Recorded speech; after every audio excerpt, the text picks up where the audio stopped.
当然是要助圣上厘清始末。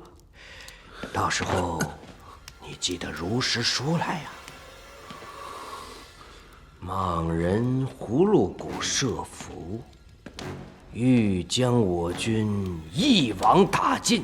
夜御史不察兵事，鼓吹冒进，受敌为杀。多亏杨义成你飞马报讯，才使我军免遭覆鼎之灾呀！什么？哪有此事？提督大人，您误会了。夜御史胡乱指挥是有过，但何参将也有贪功之嫌。在下到时也已经晚了，是毕都司率军强行杀开一条血路，我军才……夜御史不察兵事，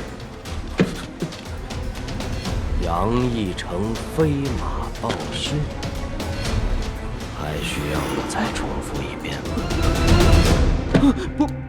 不用了。哎呀，你本一介读书人，身居江湖之远，不知朝堂中事啊。但如今已是我司百户，所以有些本来不明白的事，现在却必须得明白。所以，提督大人是准备趁机要对夜御史和那些文臣……哎，此言差矣。满朝文臣里，大贪重腐何其多，我司为丹朱之好，须得除之。却暂且寻不着证据，只好用些不那么清白的手段。此人根本不是为了丹朱好，分明就是想借机铲除异己罢了。哎呀，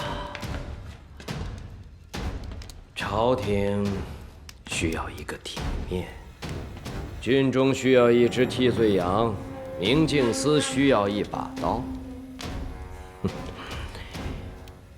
你正乃刀也，杀羊，为朝廷拿回体面，懂了吗？